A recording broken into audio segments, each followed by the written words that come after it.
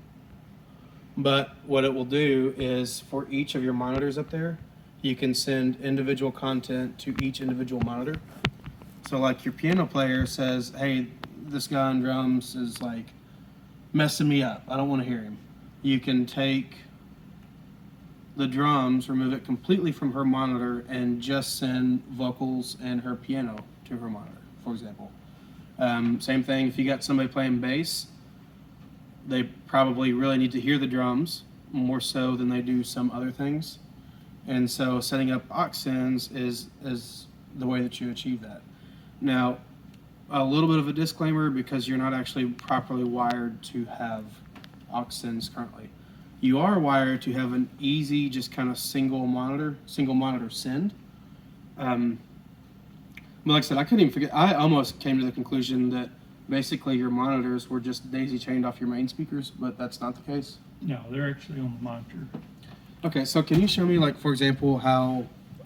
They should all be on this, I think. So what's the white one do? At one point, that was- Rachel had them color coded up there. No, I thought that was for him. So a I guess he subgroup didn't have one. traditionally is a grouping of input faders. So let's say you had some acoustic drums, and you had 5 mics on those acoustic drums. Well, so you come in and you'd actually be using up 5 channels of your inputs for those drums. So a subgroup, typically you would take all 5 of those and send it to a subgroup, and at the end of the day, this is running all 5 of those Control inputs, which is different from an aux output. An aux output is going to be a send somewhere other than your main channels. So like a subgroup just gives you an easy way of banking several different groups of input faders together. But that should still be coming out of your mains. And then typically what you'd want to do for an aux send is, like right now we're just mixing our main speakers. So in a subgroup we would hit mix, and then all of a sudden everything I do here just goes to an individual monitor. Okay. Does that make sense? But like I said, I just assumed it wasn't wired that way because I couldn't actually get this to do anything. Like what should happen here. Check. So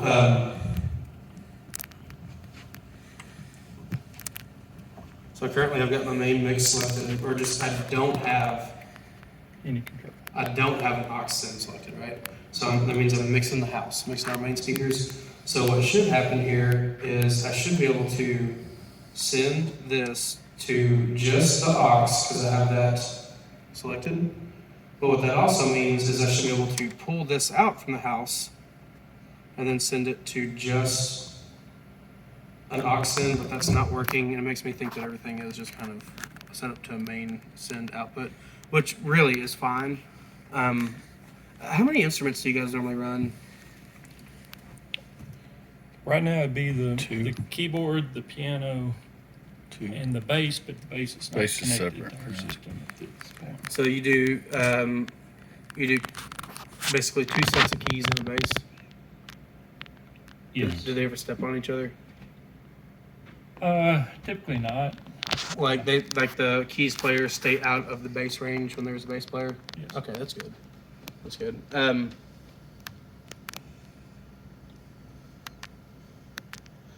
Yeah, I'm almost.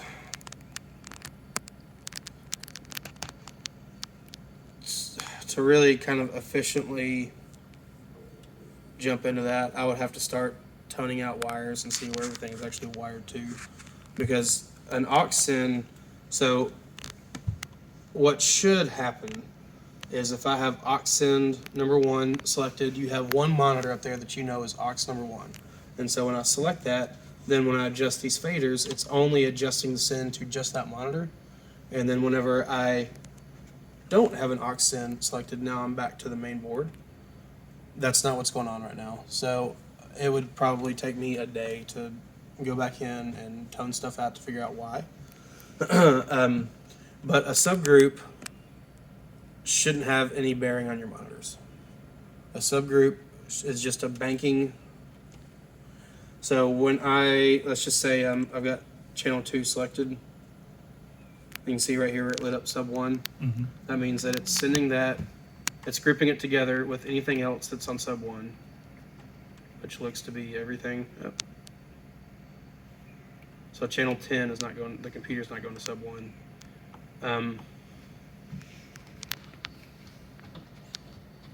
I don't think that's a very effective. Your subgroups for what you guys do, you don't need to subgroup your drums because you only have one output coming from the drums, so you don't have anything to group together. I would group your microphones together, with the exception of whichever one Casey uses. And then that way you could, for example, mute all of your microphones except for the one that he's talking on at once. Which, speaking of,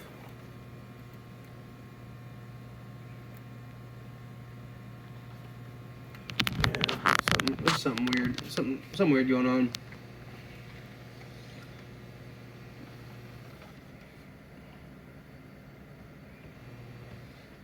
Man, the guitar channel is noisy.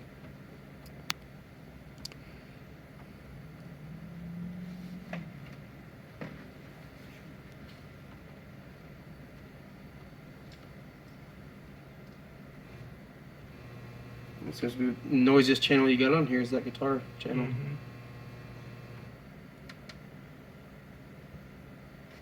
TV does. Man, the TV does it too, but you have to have the volume up on it.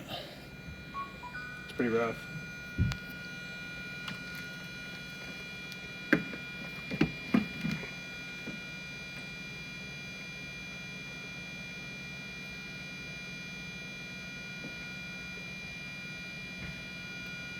That's channel 9. That's the TV.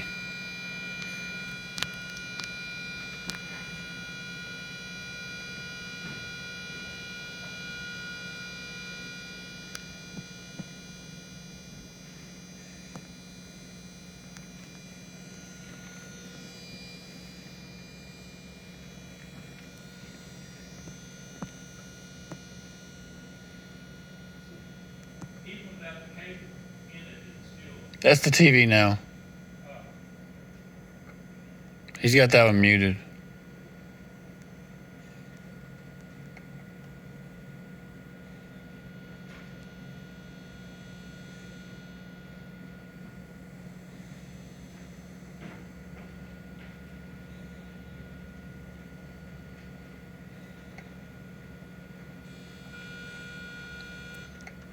So, Band-Aid for you, but Well, it's only run, the volume on the TV is only like here. It's all I need.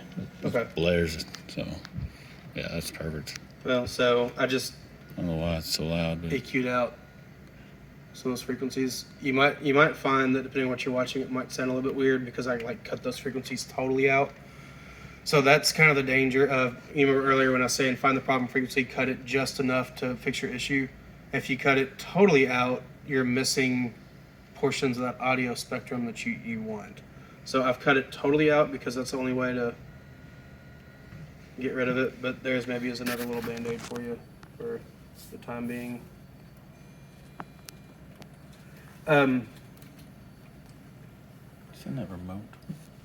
Remote for Roku remote. So I can absolutely, it's probably something you want to talk to Casey about, but I can totally come back and Oh, yeah, it's really loud. let me turn it down. There you go.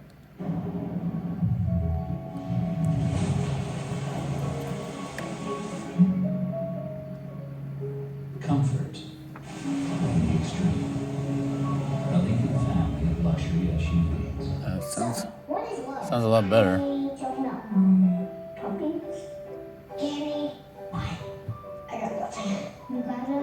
We just use it to watch like Super Bowl, Sure. some championship stuff.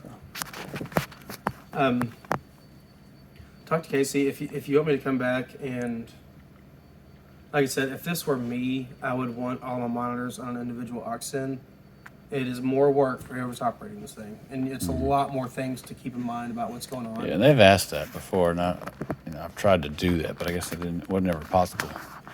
To yeah. I was telling you. Especially for the drums, because he doesn't have a monitor up there for the drums, so. He used to.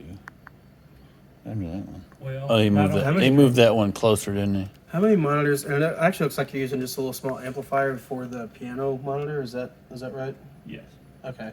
So how many actual monitors do you have? 2. Just the 2? Yeah. That's not very many for a band.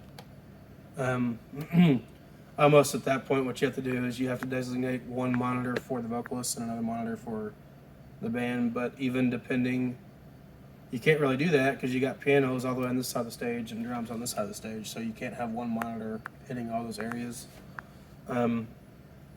Casey was asking me, well, what maybe could we do? It really looks like adding some monitors and fixing your monitor setup might be kind of the next thing to jump into. I can tell you it's not wired to use this thing as an aux send right now.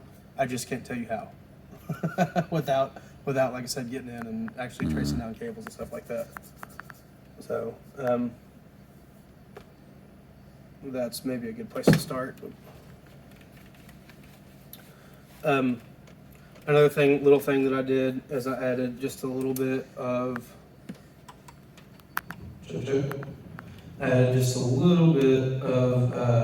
reverb. So you hear it with reverb, there's without. So it just kind of warms it up just a hair. Now, one thing I see churches doing is they take this reverb dial and they crank it. And all their vocalists sound that way. And I'm just going to tell you, as a musician, please don't do that. Just a hair. The audio term would be giving it some wet, moistening it up a little bit. So this is a dry signal, a dry, no effects.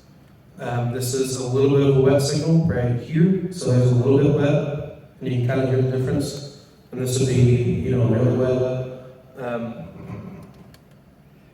You can, particularly on vocal mics, if you moisten them up a little bit, it'll just sound a little better and sound more full. Yeah, that's what I was thinking. All right. So, and I just did that just by turning up that effects right there. Is it per channel or? It is per channel. It is per channel, but that also gets into the aux sends. Here, let's see, what's another good?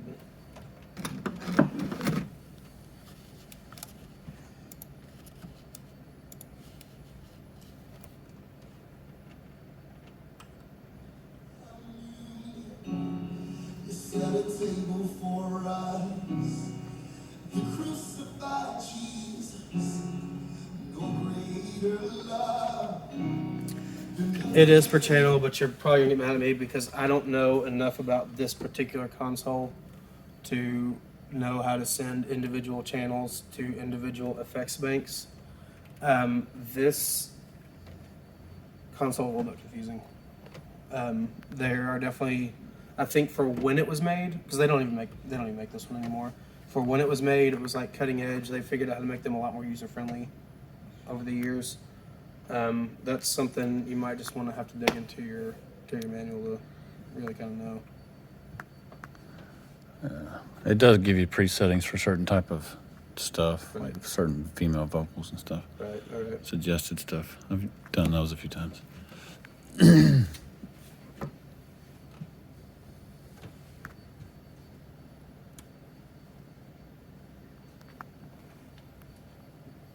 So in your system menu here, I'll trade places with you. See where it says lockable? So you can actually lock out different settings on that board. If it's just the two of y'all using it, I wouldn't. If you had, guest people coming in here and operating that console, you can lock them out from certain things. You said system. System, and then I just hit page down. the left-hand side. Okay. Page down and page up will flip through the different systems settings. Expander.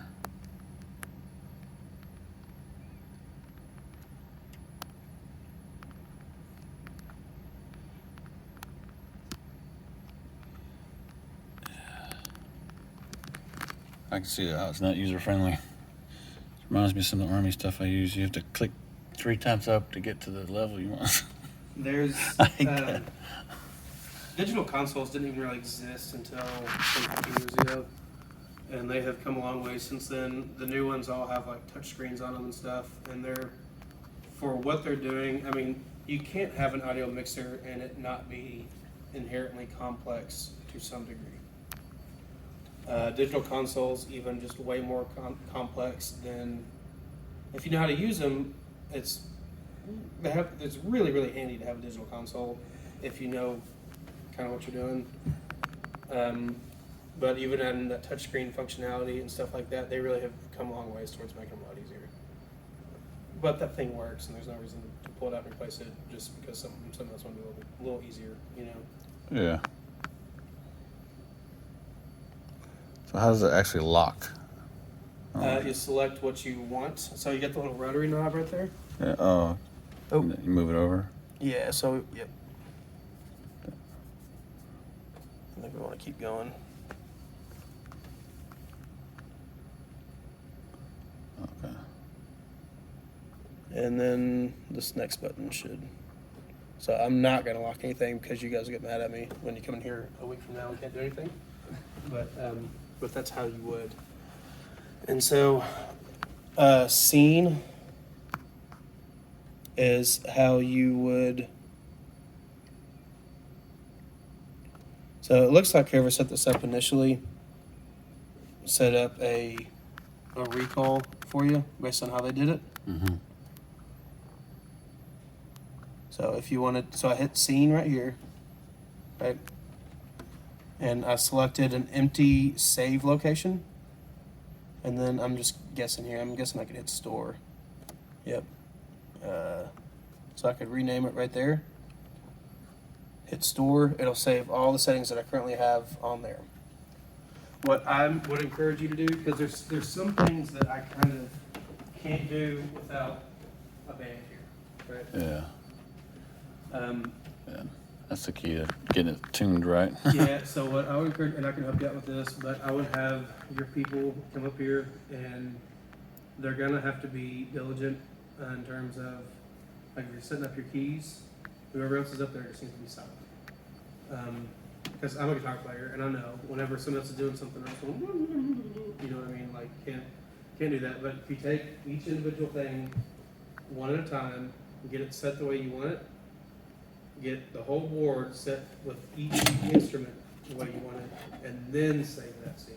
So I don't necessarily want to save this right now because more what I've done today is give you the tools Yeah. to get things where you want it. But like I said, I can't really adjust keys or drums without keys or a drum. So get all that there, save that scene, and then you got. I always save them for ones that are like a master backup. I always save it twice, and then even if somebody messes with one of them, you still have a backup to the backup. If that makes sense. Yeah.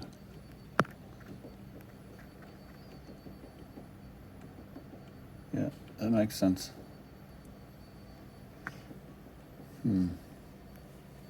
Has this been beneficial, or has it been just kind of a lot of? No, No. I think it's been beneficial. Do you think the sound panels are helping? Yes, absolutely. You get a lot of hard spaces in this room.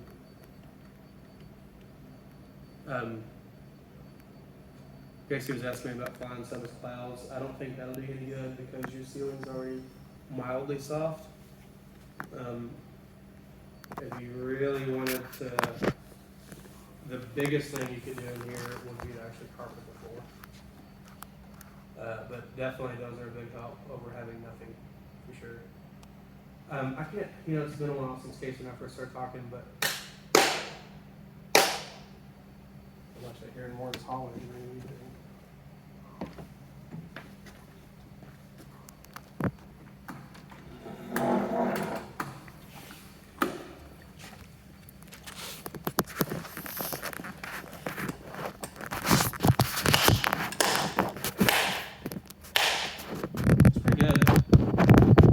You don't want a totally dead room because then it just sounds sterile.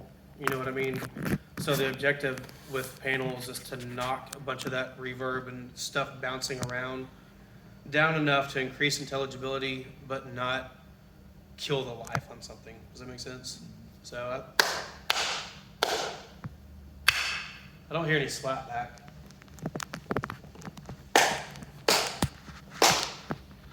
And I was definitely hearing, before you guys put those panels up, I definitely heard slap back, which like when you can audibly hear something bounce off that wall and bounce off that wall and bounce off that wall. So those panels have definitely squashed that. So that's a good thing. Our piano mic, does it need to be higher above the, it's I was wondering almost that. down. I was wondering that. There's a lot of churches that are still running real pianos.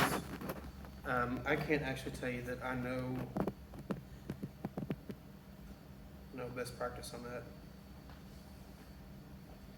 Seems like you pick up the center and much else. I do know that I've seen on what I have seen before is actually two mics, one for like the lower strings and then one for everything else.